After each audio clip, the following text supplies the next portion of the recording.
In this first video, I'm going to walk you through the core architecture of this solution, as well as the code related to artificial intelligence. Before we dive into the classes, interfaces, and controls, I'll briefly explain how I'm going to structure these videos. The idea is to combine the visual elements of the code with those of the application that correspond to them, to see the use case alongside the explanation. We'll start with the simplest part, the structure of the solution, its projects, and the satellite libraries that accompany it. The project AIChessDatabase contains all the implementation related to the chess database, except for the database access itself. The database and chess stuff deserves its own separate video. It's important to mention that it must be set as the startup project in order to debug the solution, even though it's a class library. Here we have the debugging configuration of the project. You can see that I've defined an external startup program and a working directory. That executable is AIChessDB.exe, included in the AIChessDB project, which will be the starting point for this explanation. You may be wondering why I'm using this slightly twisted method to provide the executable. Let me explain. Part of this solution is open source, the generic libraries and the core of the chess database application. But there are other libraries, also developed by me, which are still in beta and, for now, I don't want to make them public, although I've no objection to sharing their current state for these lab projects. For the moment, I only want to allow their use within my own applications, so I must protect them from external use. Both the executable and those libraries implement the mechanism that links them together, and they are distributed as obfuscated assemblies. This, rather than being a sign of mistrust, is also an experiment in how to distribute this kind of software securely while still allowing limited use. I hope you don't take it the wrong way. The protected class libraries are as follows. AIAssistance.dll declares the interfaces and base classes required to implement my API Assistant ecosystem, independent of the provider. OpenAPI.dll contains the implementation of all API elements from the OpenAI provider. DesktopAIAssistance.dll implements the Assistant console for desktop applications. Base classes and interfaces.dll, where I define the interfaces and base classes required for my experimental compiled SQL query system. It includes a basic ISO SQL parser that converts SQL queries into structured objects, whose different components can be manipulated or replaced programmatically. It also defines interfaces that allow database applications to be agnostic of the server type. QueryDesktopControls.dll contains implementations of desktop controls specialized in handling these queries, such as filter managers and the extended data grid view used by the chess application. Finally, MySQLLibrary.dll, OracleLibrary.dll and SQLServerLibrary.dll implement the database connectors and SQL parsers specific to each server. Let's now, at last, review the code. We'll start with the simplest class library, the resources project. As its name suggests, it's a library that contains only resources in .resx files. I usually follow this naming convention, resources.resx for non-localizable resources, UIresources.resx for the default values of the localizable ones, always in English, and UIresources.is.resx, or the corresponding language specification, for translations. I have many projects that can be combined, as in this case, and it is convenient to use a common resource library for all of them. I don't do this for all resources, but it does contain many shared text strings, mainly from the SQL query system. They are mainly text strings, although it also includes some icons and images. There are also a few classes, a version of the category, display name and description attributes that can be localized. You'll see them often in classes that expose editable properties in the user interface. We finish this library with Resource Helper, a helper class to localize resources representing enumeration members. Now let's go back for a moment to the AIChessDB project to review the data and configuration files of the solution, because afterwards we'll see the classes that generate or use them. This is the config folder, where, as you'd expect, we have the configuration files. They're all in JSON format, the most universal format for APIs. AppFunctions.json, here we have all the function definitions implemented in the application. The format is the one defined by OpenAI for function calling. I've added a few minor modifications. This property, xDisplayName, defines the name of the text resource that shows the call to this function in a menu. This other one, xUserCalling, enables the user to see and execute it. I use this to take advantage of parameterless function calls as menu options when appropriate. But don't send these attributes to the APIs or they'll fail. Don't worry, the system removes them automatically. You'll also see functions whose names have a prefix and others that don't. The latter are global and are assigned to all assistants. Be careful, because the number of functions an assistant can handle at once is limited.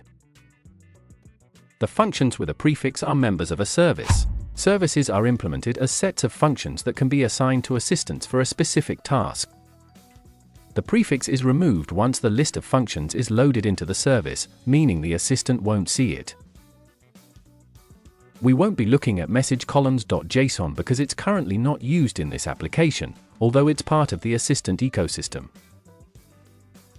Non-standard queries.json contains SQL queries in a specific format for each server. They're only used when exporting games between different databases. OpenAI API configuration.json is a key file. It contains all the configuration needed to call the OpenAI APIs, as well as for the assistants and other objects created for the application. Playconfig.json also contains configurations for the assistants, but related to the console. For instance, it defines which services are assigned to each assistant, or the colors that distinguish them in the chat. I wasn't quite sure where to place threadlog.json. It contains the identifiers of the assistant's conversations, threads for the assistant's APIs and conversations for the responses APIs. There's no way to obtain a list from the APIs for security reasons, so a local log must be kept. UpdateAssistantsConfiguration.json contains the update configuration for assistants' instructions and documents. It's a way to automate these updates, which are essential in an experimental environment. Let's now move on to the data directory. Here we store the documents associated with the various services and the assistant system instructions, whose initial version is generated during installation. As you can see, they're in both English and Spanish. The application is multilingual. The logs directory contains the log files. fcall.log records all the assistant's function calls and the application's responses, essential for debugging. TokenUsage.csv tracks token usage by model and request to keep count and perform statistical analysis. We won't pay much attention to the PGN directory either. It contains example games in PGN format, so you can start using the application right away. We finish the folder review with another fundamental one, scripts, which contains the database creation scripts for MySQL, Oracle, and SQL Server. For each server there are 3 files, one named after the server, which creates the database and the user. That's the first one that must be run. The second has the suffix objects. It creates all the tables, views, and initial data.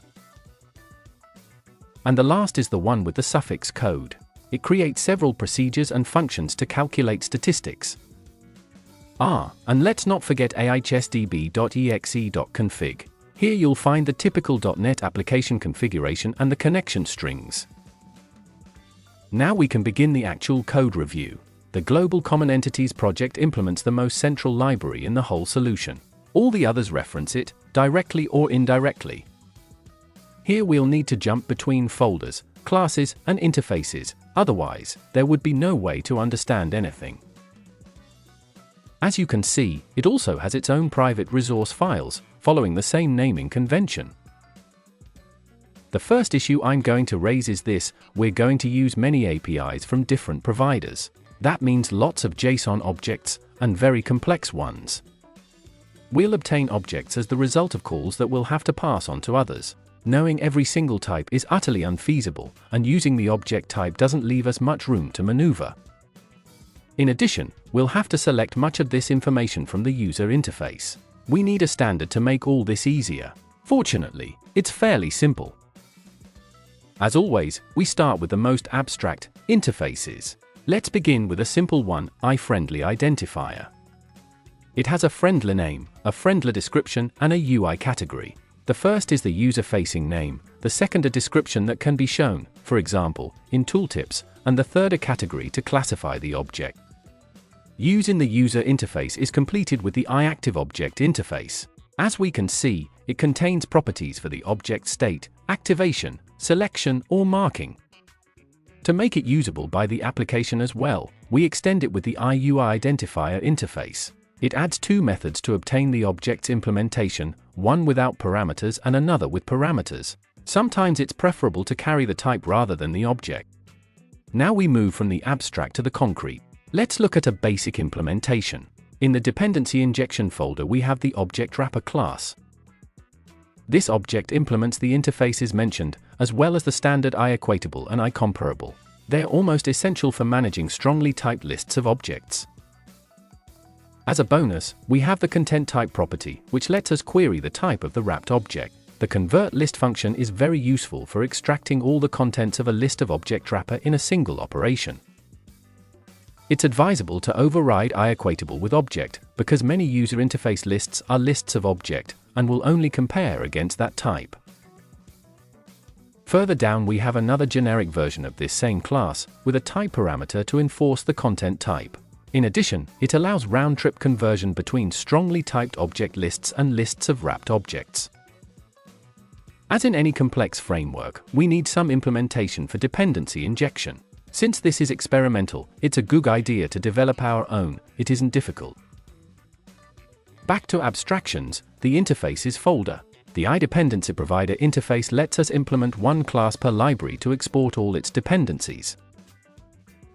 It isn't an interface with many members. It includes a resources repository so the library can export public resources. It also provides a function that lets us check whether objects of a given type or interface exist, using its name. Finally, we can enumerate all objects whose type name matches a given one or that implement an interface with that name. There is a filter parameter of type object that allows a more precise selection of results. On this platform, the filter depends on each type, which means each type should document the filter that can be used here. The services parameter can be a single name or a list of names separated by semicolons. For this reason, the result is encapsulated as an IUI identifier, usually an object wrapper. Resources repository is a class. Let's go back to the dependency injection folder to take a look. As you can see, it's a collection of resource manager objects that allows us to access text strings, images, or other contained objects from a single point. In this folder we also find the dependency repository class, which implements the IDependencyProvider interface to centrally manage a collection of dependency providers. The GlobalCommonEntities library itself, like the rest of the libraries, contains its own IDependencyProvider to export objects and resources. By convention, I always name this class Object Provider. It's at the root of the project and, in this case, it only exports one type of object, iCredential Store, secure credential stores. And since we've mentioned credential stores, let's see how they're implemented. The most basic way to store a credential securely is to assign it an alias, store the credential in a secure store, and keep only the name in configuration files that may be exposed to prying eyes. Back to the interfaces folder, we find the iCredential Store interface along with the Credential Store Key class. Credential Store Key is the object that holds the key and its properties, initially just the name, in the name property. Let's set aside, for now, that inheritance from UIDataSheet. The iCredential Store interface tells us the type of credential key it needs, provides an empty object of that type, and allows saving or retrieving a key once its parameters have been completed. Implementations of the credential stores are in the security folder. Config file credential store uses the app settings section to store the key. It's generally not a good choice, but it serves as an example. Windows Credential Manager stores credentials in the Windows Credential Manager as generic credentials. Environment variable credential store stores credentials in environment variables. These last two are only accessible to the user who created them. Azure Key Vault Store stores credentials in Azure. Unlike the other three, it uses a class derived from Credential Store Key, since it needs the secret name and the vault URL. The API calls also find here the definition of many of their elements. Let's return to the Interfaces folder.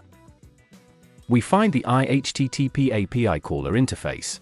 It defines how to implement API calls that use the HTTP or HTTPS protocols via the standard HTTP client class. It isn't a very complicated interface either. It allows obtaining an HTTP client synchronously or asynchronously, releasing it, and making the calls.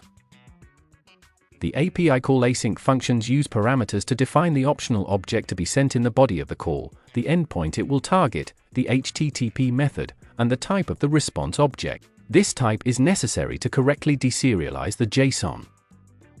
As a complement for objects that implement this interface, we also have IAppAutomation Logger. It defines two very useful properties for debugging: last API call JSON result, which contains the JSON resulting from the last call, and JSON log path, which enables logging of all transferred JSON if a valid path is provided. As for concrete class implementations, let's move to the API folder, where we find the generic HTTP API caller class, which implements these two interfaces, as well as IAppResources another interface that adds a property to supply a resources repository. From there we can obtain localized versions of error messages. This class is used mainly as a base for much more complex classes, such as the API managers in the libraries that implement AI assistants. Here we settle the use of HTTP client for these large and complex classes. Another class we find is API endpoint.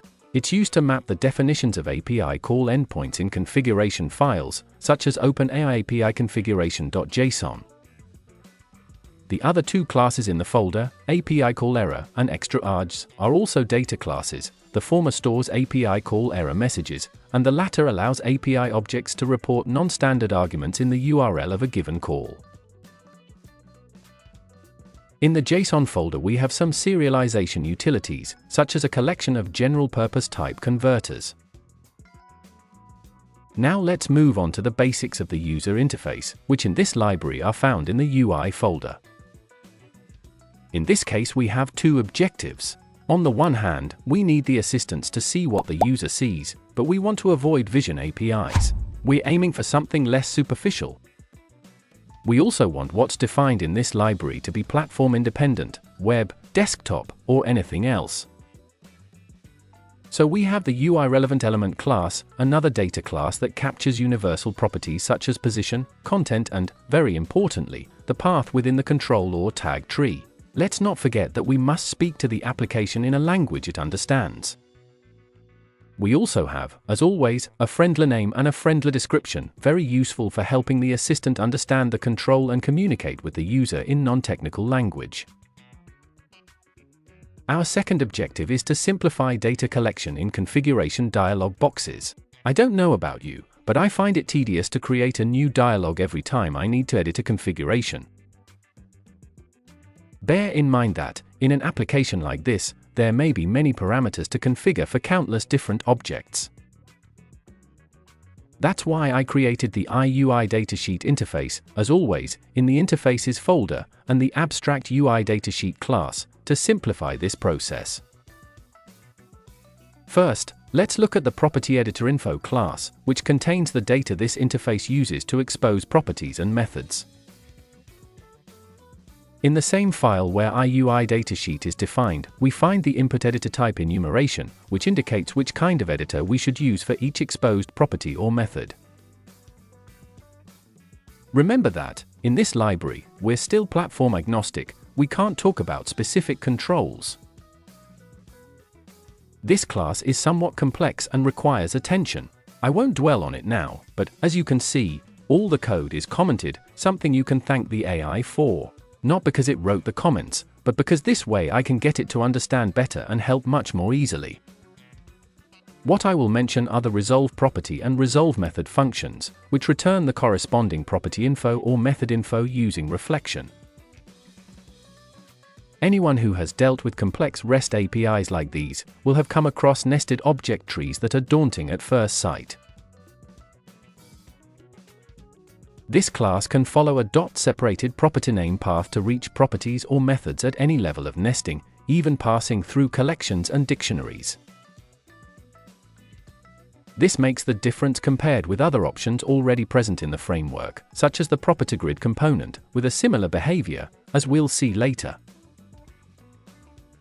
Any class that inherits from UIDataSheet must implement, at a minimum, the abstract properties property to expose anything that should be editable or informative.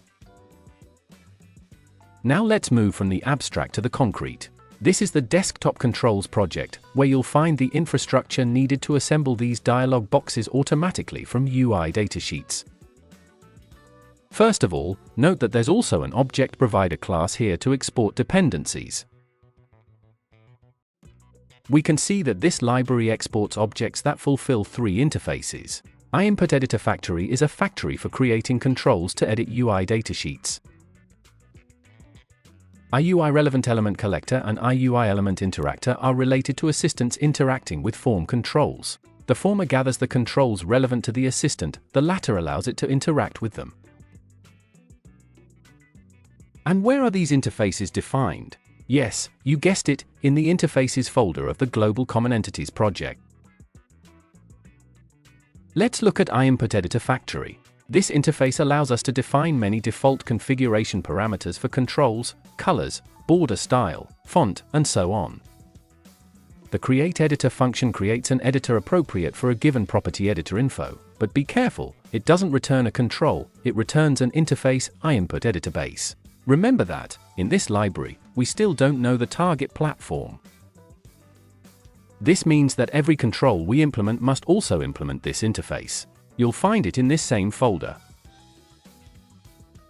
And what does this interface define? Simply the instance of the UIDatasheet object being edited, the property editor info for the specific property or method, and the background and foreground colors if the control is a section separator.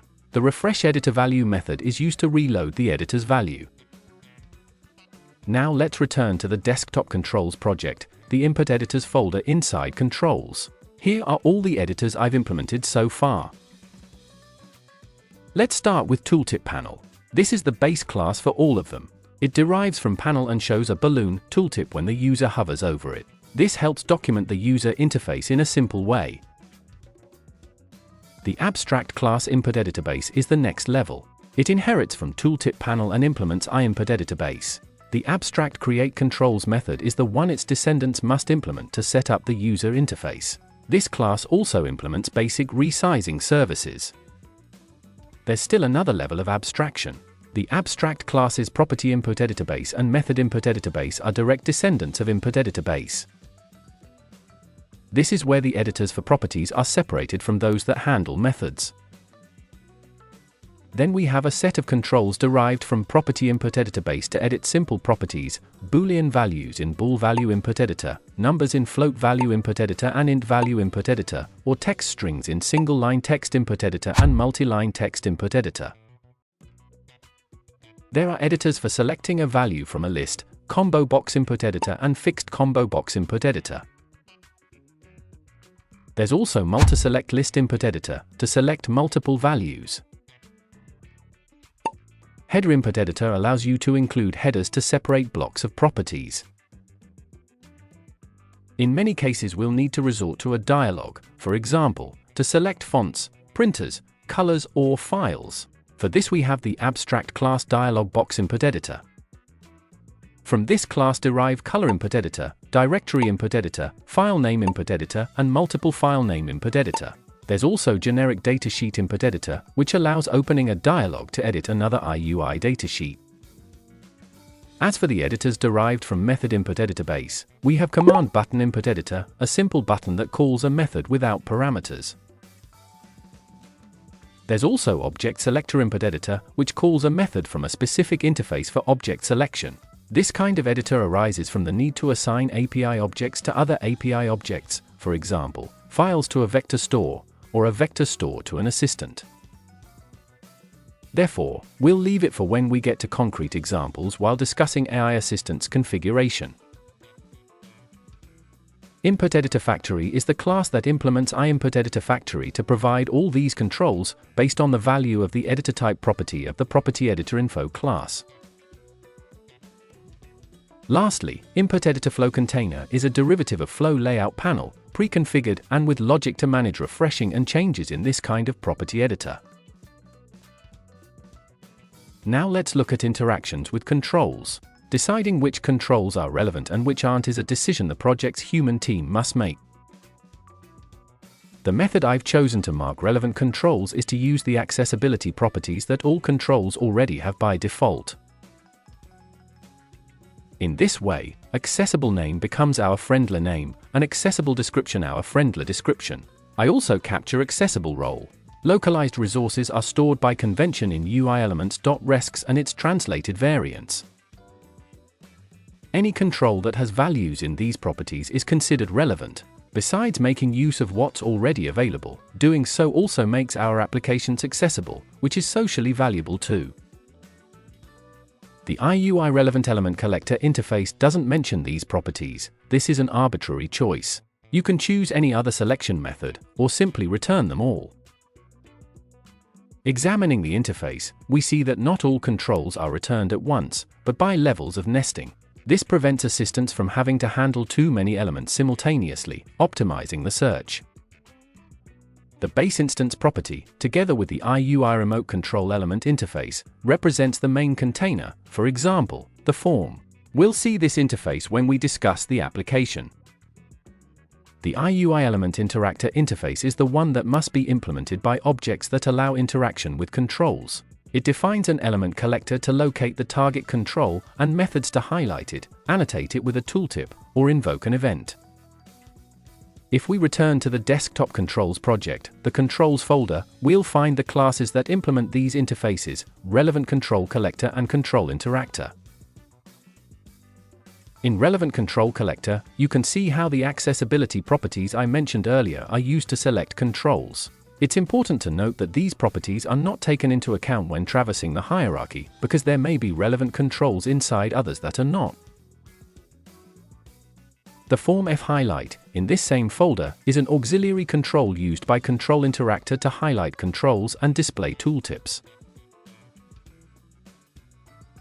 Another control I use in this application is Reflective Tree View, also in this folder. It's a tree view that displays the full property tree of a composite object. You'll see it in the Assistant and Console configuration editors. In the Dialogs folder you'll find the generic datasheet dialog box, used to edit IUIDataSheet objects. Earlier, when talking about property editors, I mentioned Object Selector Input Editor, the object selector. Well, Object Selection Dialog is the dialog it uses to display the objects that will be added to or removed from the container. DLG Input Text is simply an auxiliary dialog box to request text input from the user. Surprisingly, there's still nothing standard for this in the framework. In the Forms directory you'll find two empty auxiliary forms that serve as containers for different user controls, FRM Tool Window and Tool Form, the former borderless and without a title bar. Loading Overlay Form is a form that can be overlaid on others during a long data loading process, showing messages about the progress.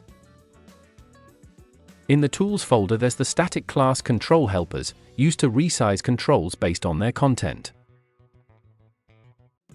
The rest of the classes and controls defined in the DesktopControls project are not used in this application, and I won't bore you with them. They basically consist of an advanced version of PropertyGrid and an alternative called PropertyTable. We'll leave those for when we use them in something practical. With this overview of the application's satellite libraries, let's now move into the central project, AIChessDatabase, which actually contains the core of the application. In this project you'll also find UIElements.resks, which stores the texts used for the names and descriptions of the form's relevant controls. We'll start with the project's root directory. In this directory you'll find the main MDI form and all the MDI child forms. Main is, not surprisingly, the main MDI form. As I mentioned earlier, the executable of this application is mainly a protective measure, an empty shell. The actual application is entirely contained within this project. If we look at its inheritance list, we'll see that it descends from a class called mainForm. This class is defined in the Query DesktopControls library and adds infrastructure for dependency injection and database access. We won't go into that in this video. IAppServiceProvider is an interface declared in the Interfaces folder of this same project, as it's specific to this application. It's related to the database and we won't cover it here either. What we will see is everything related to AI, and here the IAppAutomation interface is central. It's the interface through which the assistants and the application communicate. This interface is declared in another of the libraries that, for the moment, I've kept protected, AI Assistants. But if you look at the comments, the implementations of all its members indicate in the summary that they belong to this interface. Since the low-level implementation is defined and implemented in the protected libraries, now is a good time to outline how everything is organized underneath. We have three different, interconnected domains: the application itself, the AI assistants, and finally the console, through which the user, the application, and the assistants interact. The application, in this case AIChessDB, must expose an interface through which AI assistants can make parameterized requests. It's the application's responsibility to decide whether to execute the commands, after validating the parameter values. The console must also comply with a specific interface, both in relation to the application and the assistants. It must be independent of both, that is, a single application should be able to use any console, and the same goes for assistants. Assistants may come from different providers, so it's impossible to know in advance all the interfaces required to interact with them. For this reason, it's necessary to define universal and standardized interfaces, which act as a bridge between the application and console system on one side, and the vendor-specific interfaces on the other. All these interfaces, application, console, and assistants, are defined in the AI Assistants library.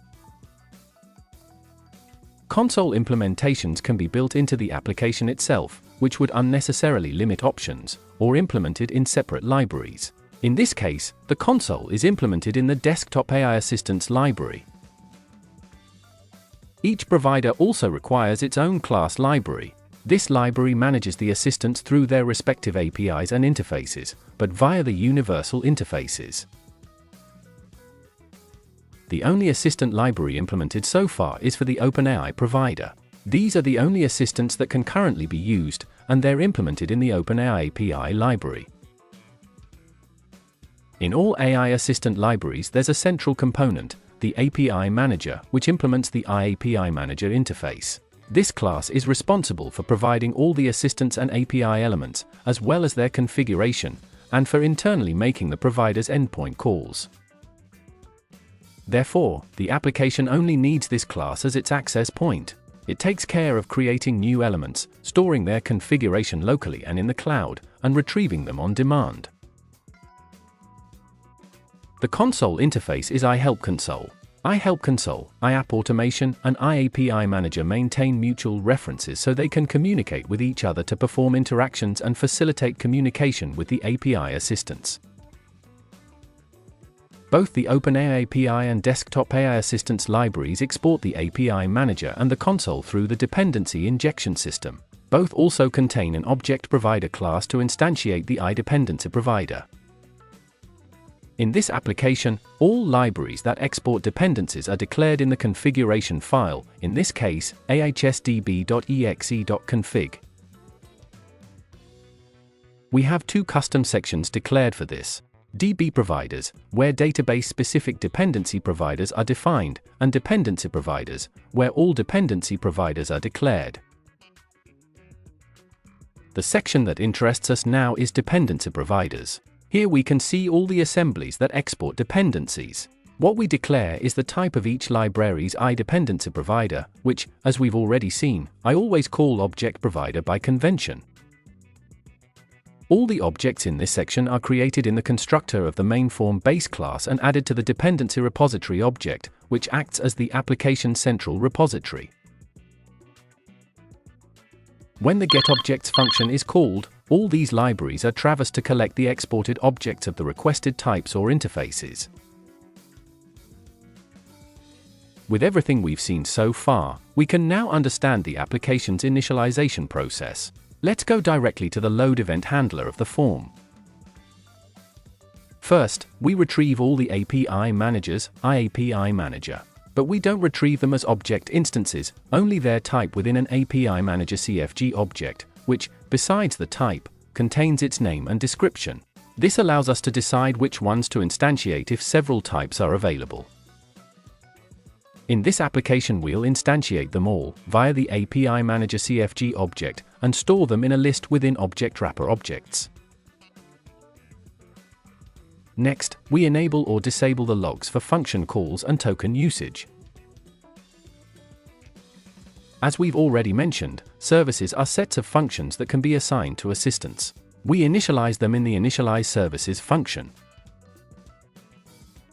First, we load the list of functions from the appfunctions.json file. The function def class, declared in the AI Assistants library, instantiates the objects that encapsulate the structure and data of each function. We then separate the functions by service. Those without a prefix go into the special application function list, available to all assistants. We use the base app service class to encapsulate each service. It's a minimal implementation of the IAppAutomation service interface, defined in the AI Assistants library. Through this interface, we give each service an identifier, a system prompt, and a list of functions. The services are stored in a list within object wrapper objects, which we'll then pass to the console so it can assign them to the assistants. Now we return to the load event of main. The next step is to use the helper function load configuration to load the console configuration data, an object of the playCollection class, also defined in AI Assistants. This object will contain all the console configurations we've defined. We obtain the default configuration into a playSchema object. The checkSetup function is responsible for verifying whether all the required configurations are defined. If not, it runs the initialization processes for each configuration. These processes are interactive.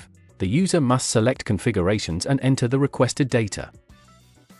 At the end of this initialization process, the secure credential store, the API key for each provider, the database connection string, and the assistant configuration for the main console setup must all be defined.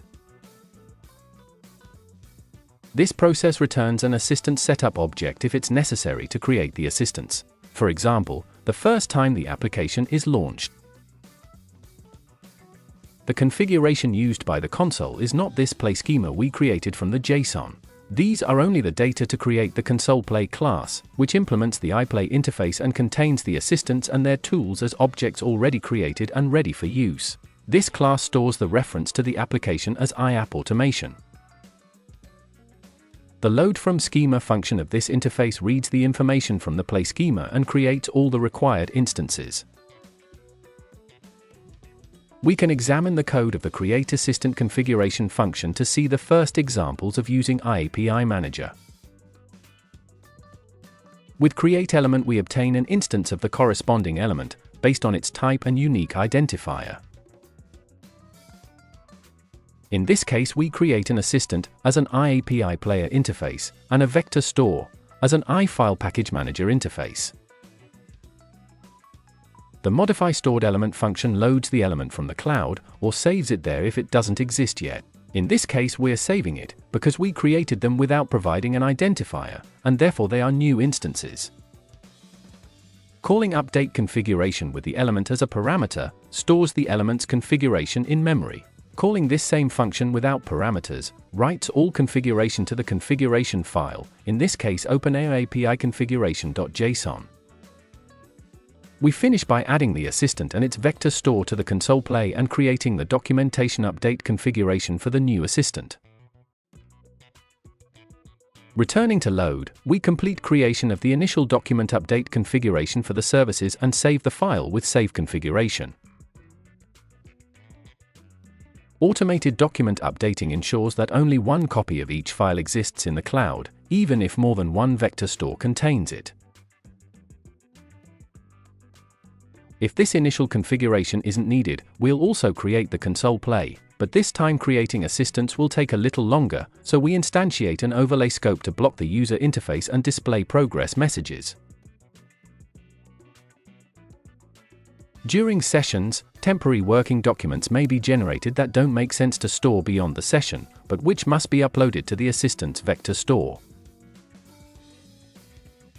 Deleting these files during the session can cause errors. For this reason, we delete them each time we start a new one.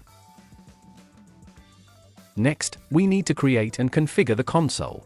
We start by requesting an IHelpConsole object from the dependency repository. In this case, there is only one console, so we don't need to make any selection. If other console versions were added, this point would need to be modified.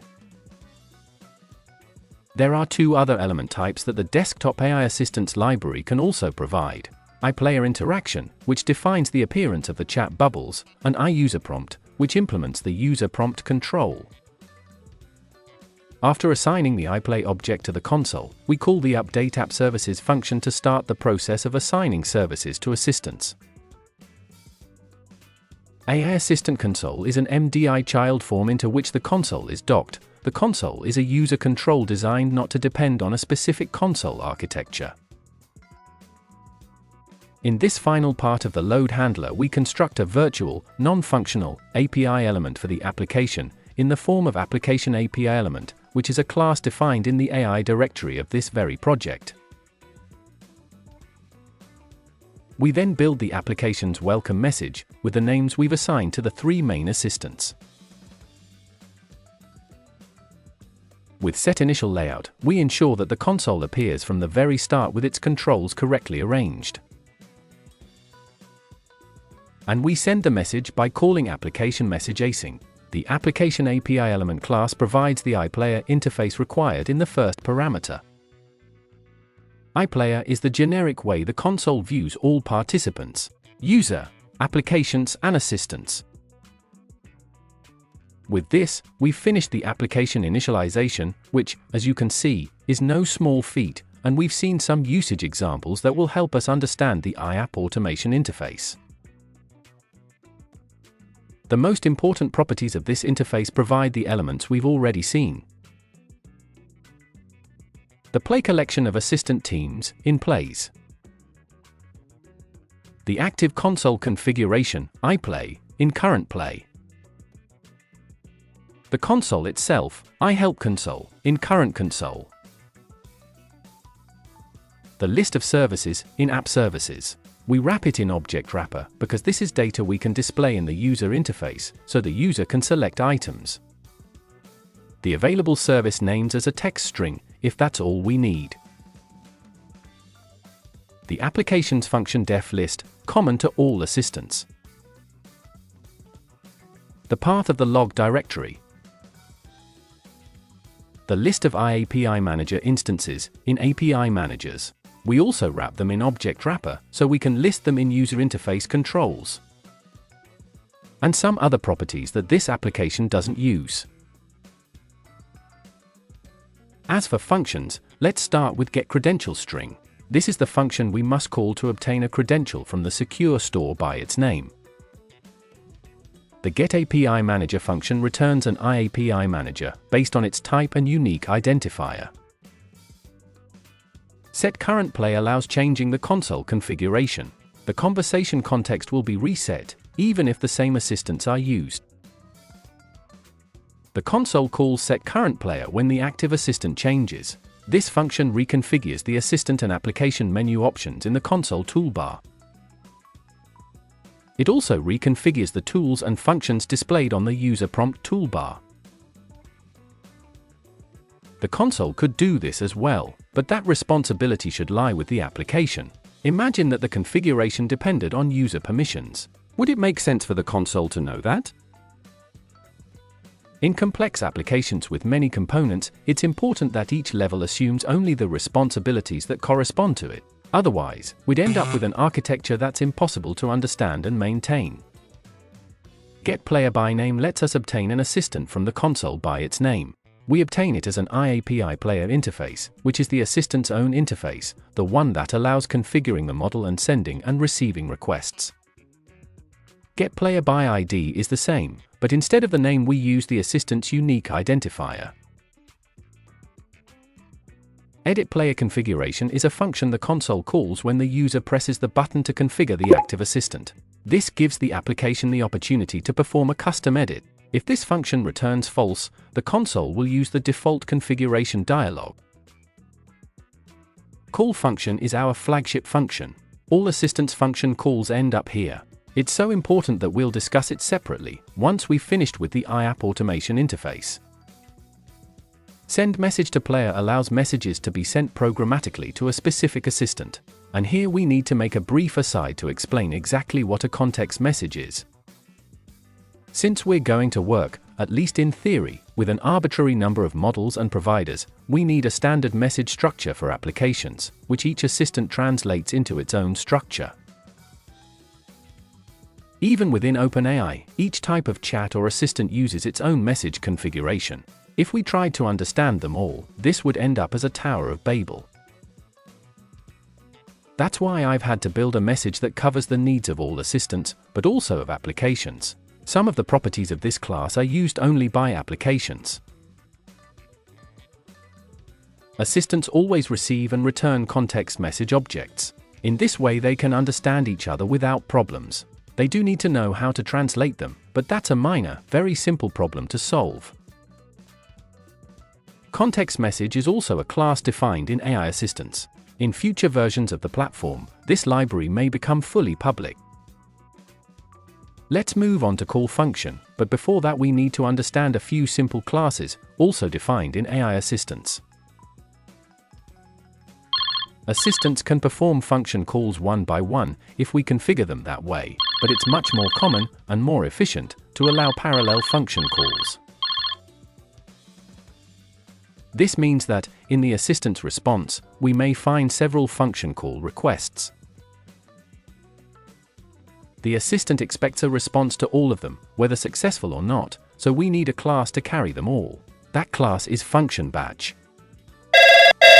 FunctionBatch has a unique identifier, the name of the assistant making the calls, and a list of function calls in the form of FunctionBatch item objects. Each element has an identifier. This identifier is provided by the assistant, which expects the response to refer to this same value. It also contains the function name and parameters as a JSON object within a text string. To return the response, it also contains a function response object. This class has the following properties. Needs interaction and chained call are booleans, indicating that the response message should be re-injected into the assistant as soon as it's received, in the response's APIs. The behavior in the assistant's APIs is slightly different from one mode to another, but OpenAI will soon retire those APIs and keep only responses, so I recommend using only the latter. Let's not forget that these libraries are beta versions still under development. Another property is message, which is the context message object containing the response to the call, if either of the previous booleans is true. After call, result is a text string containing a JSON object. This object is what must be returned to the assistant as the call results. Another property of FunctionBatch item is connection index. This is an application-specific property. When, as here, we use multiple database connections, it's important to know under which connection the operations must be executed for a particular call. We'll see this in another video. Lastly, FunctionBatch item has an order index property to determine the execution order of the batch calls. This is very important when there are parallel calls. The clearest example I can give now is the request make and comment on all the moves of this game. The calls must be ordered, or the result will be a chaotic jumble of desynchronized messages and moves. Now let's return to main, to the constructor, to see how we determine a call order for function calls from the very start. We have two dictionaries. CallOrder assigns an order number to each call. We build it from a list of calls in the desired execution order. The other dictionary, callBatches, is used to order functions when there are several identical ones, as in the example I just mentioned. In this case, what's stored for each function name is the name of the parameter used to order them. With all this in place, we can now review the call function body. It receives as parameters the iPlayer making the call and the corresponding function batch object. We start by performing some type conversions for optimization, and by obtaining the call as vector store or equivalent, if one is assigned. Then, there's a process by which we sort the function calls, first by function order and then by instance order, if necessary. Next, we process the calls in order within a loop.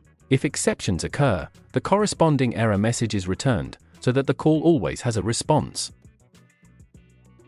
The console show activity feedback function is what displays the assistant's thoughts in the chat, while the requests are being processed. A switch statement on the name takes us to the corresponding function. This one, for example, is a function with a parameter for copying text to the clipboard. The response is a simple success status. In this other one, where the list of a form's controls is requested, that list is also returned as a JSON object called controls. At the end, we make sure that all the calls in the batch have a response. Any missing ones will return an unknown function error.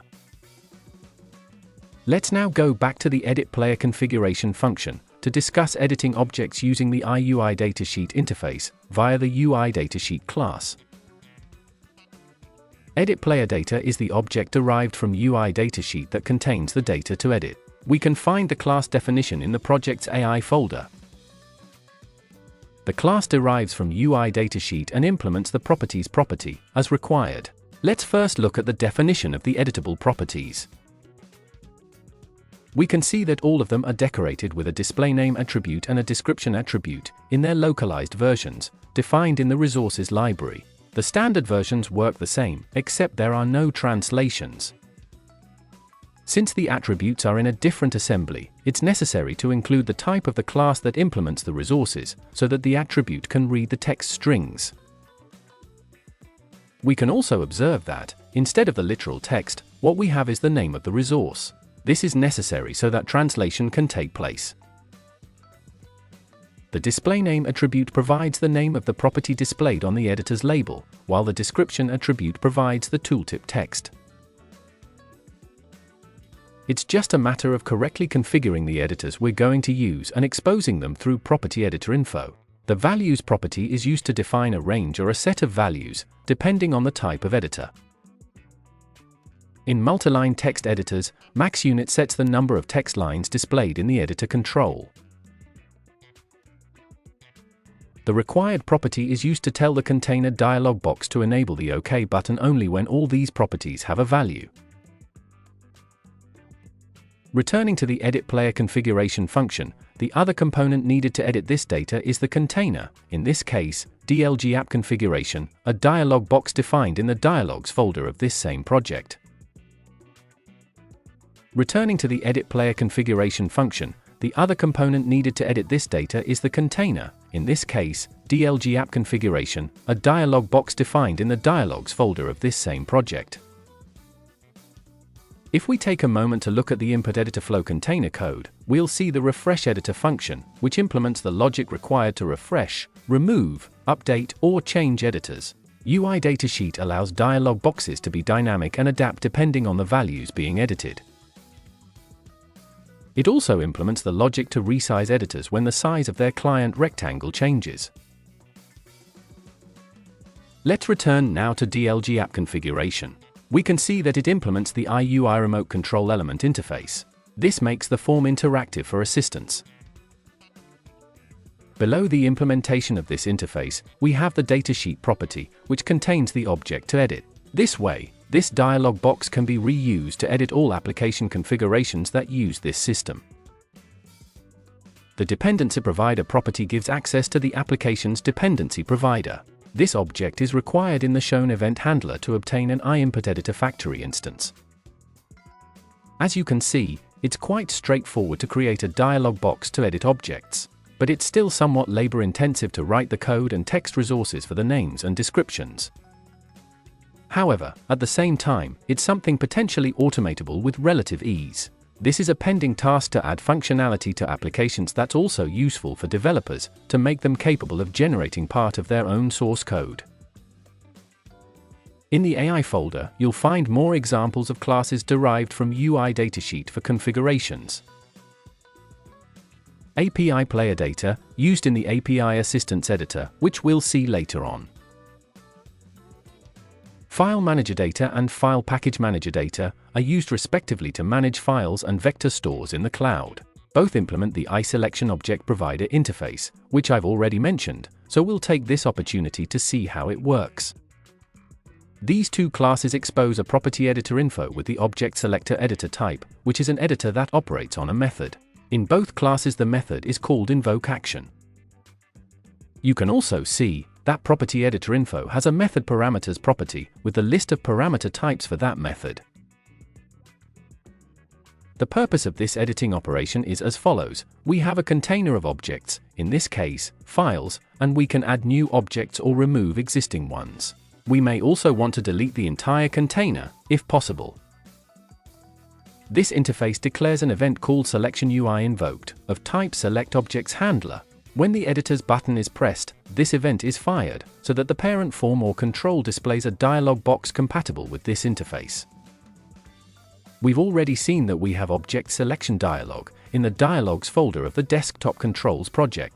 This dialog box doesn't need to implement any interface, but it must know how to handle ISelection Object Provider and IUIDataSheet.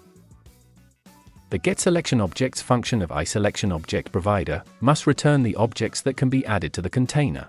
In the case of File Manager data, it allows selecting files on the local machine. In the case of File Package Manager, Vector Store, it allows selecting files in the cloud, OpenAI's API files. On the other hand, getSelectedObjects must return the objects that already exist in the container. The user makes the selection in the dialog box, or through any other selection method, and then setSelection is called to add, or removeSelection to remove. RemoveContainer deletes the entire container. In this case, only the vector store can be deleted. Let's continue with Speech Manager data. This class configures the Assistant Speech Manager.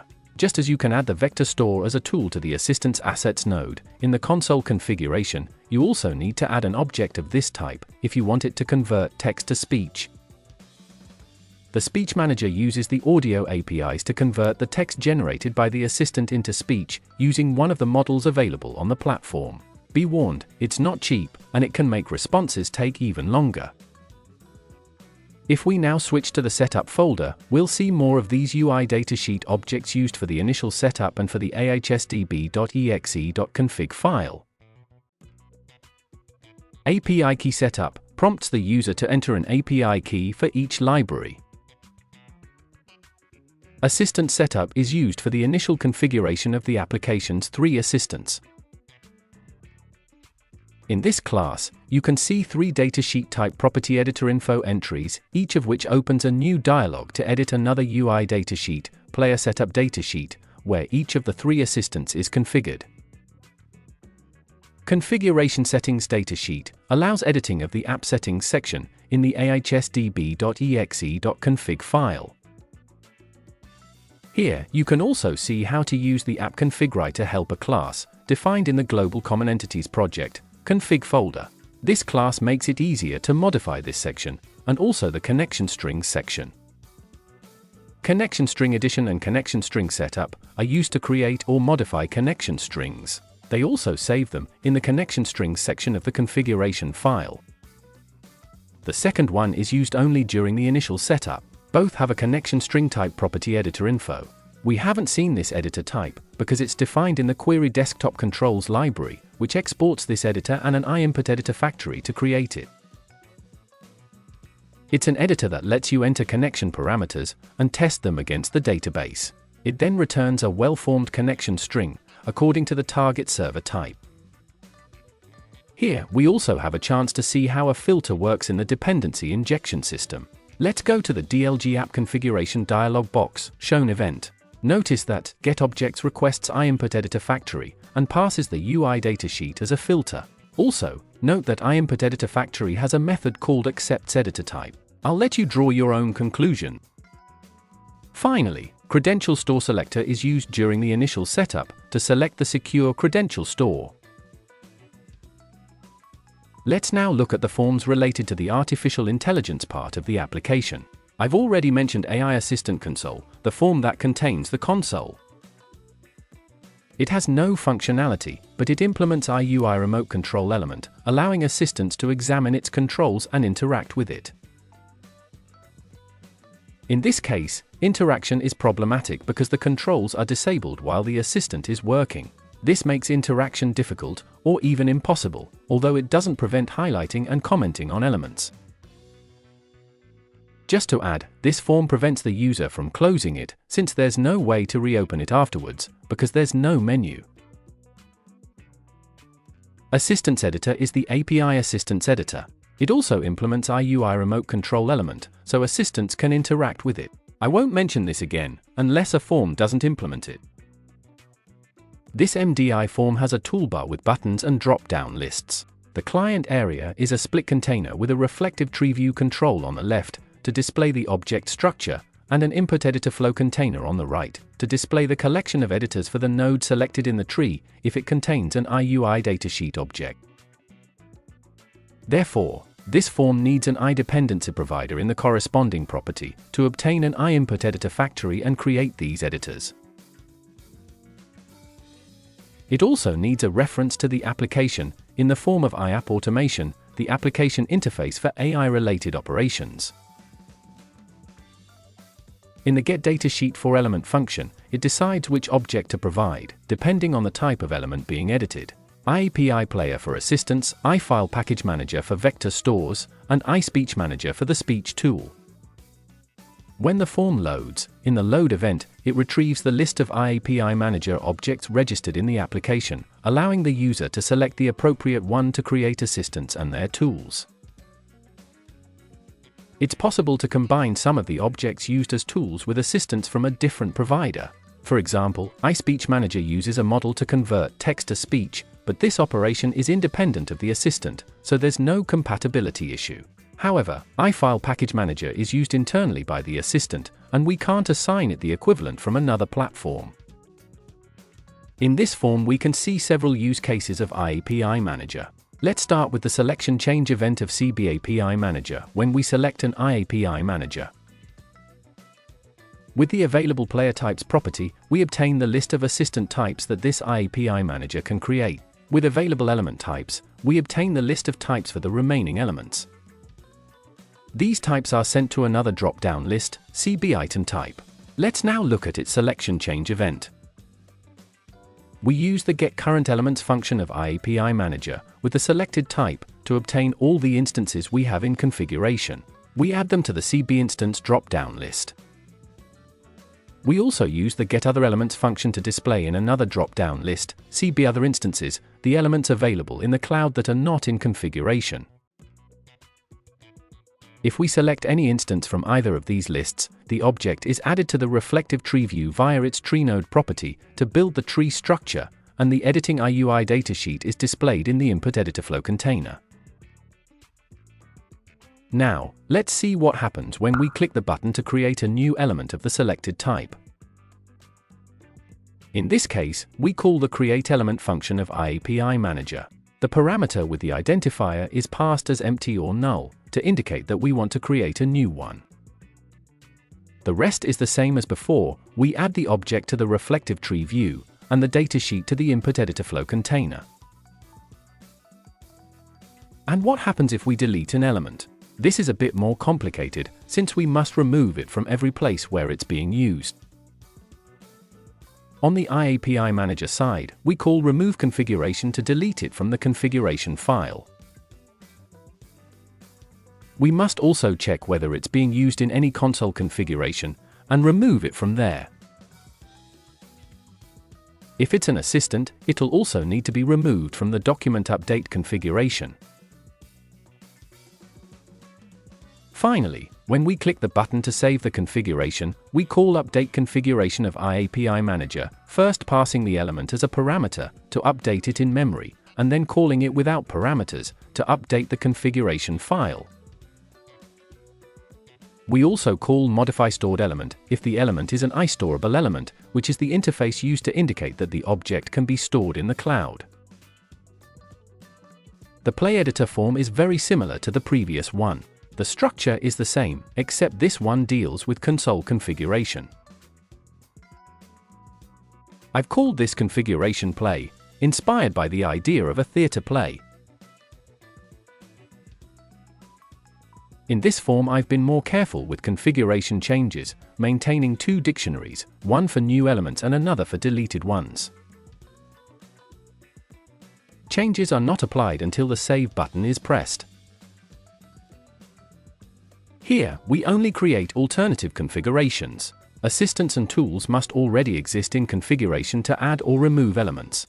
We do, however, add some configuration options specific to the application, such as assistant colors or system instructions. We can have more than one console configuration.